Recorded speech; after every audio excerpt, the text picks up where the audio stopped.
On retrouve à Washington notre correspondant Mathieu Mabin. Bonjour Mathieu, quel a été le rôle exact des États-Unis dans l'élimination de ce baron de la drogue ?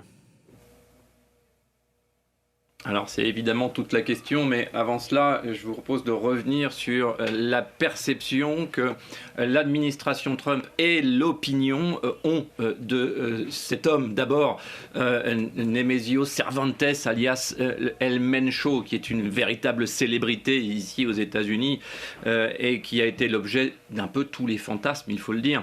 Le chef du cartel Jalisco Nueva Generación, pardon pour mon accent, c'est l'un des cartels les plus puissants et les plus violents du Mexique. On l'a bien compris dans ce que vient de nous dire Laurence Cuvillier et dans ce reportage très bien fait de Ludovic de Foucault. Une organisation citée à de nombreuses reprises par Donald Trump dans ses meetings comme l'incarnation du mal absolu. Ça a vraiment été dans les fondations du discours de campagne de Donald Trump.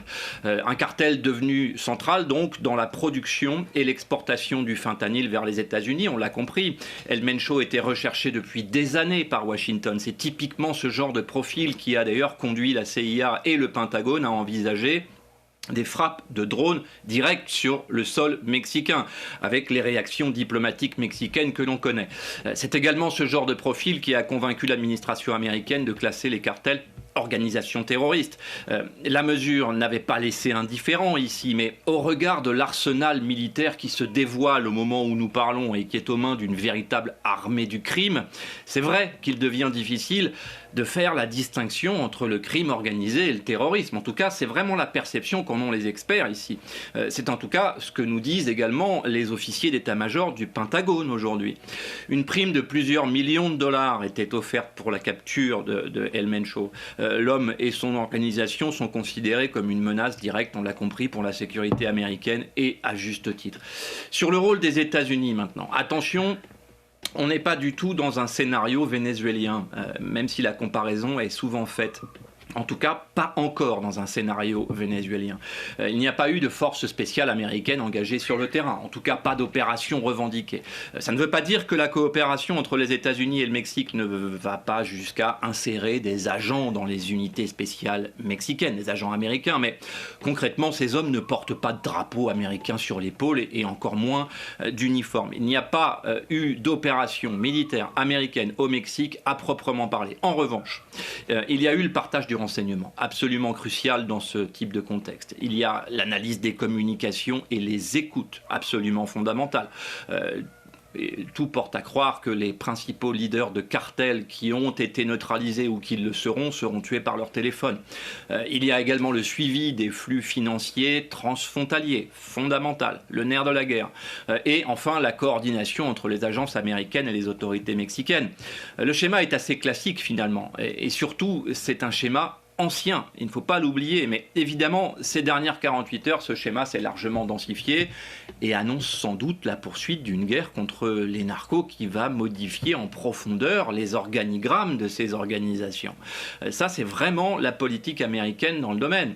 En clair, il y a des morts, il y en aura encore, les États-Unis fournissent la capacité technologique, le Mexique mène l'opération, on l'a compris, l'identification et la localisation des cibles ont été facilitées, voire offertes par l'appui américain et l'action finale reste mexicaine. C'est donc une coopération sécuritaire, mais c'est aussi pour les autorités mexicaines un moyen de sauver la face après que Donald Trump avait menacé, on s'en souvient, en 2025, d'intervenir directement sur le sol mexicain. Et Donald Trump, justement, Mathieu, dit que le Mexique doit intensifier ses efforts contre les cartels et la drogue. Ça veut dire quoi ? Que les Américains veulent aller plus loin dans la lutte contre les cartels ? On a parlé du fentanyl qui est véritablement une obsession pour le président américain. Oui, et j'ai envie de dire une obsession légitime.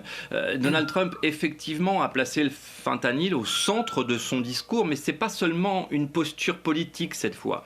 Et là encore, comment lui reprocher ? Il ne nous a pas échappé que dans le dossier vénézuélien, cette fois, le président américain a beaucoup invoqué la menace que constituait le narcotrafic. En réalité, concernant le Venezuela, il s'agissait d'un discours largement exagéré.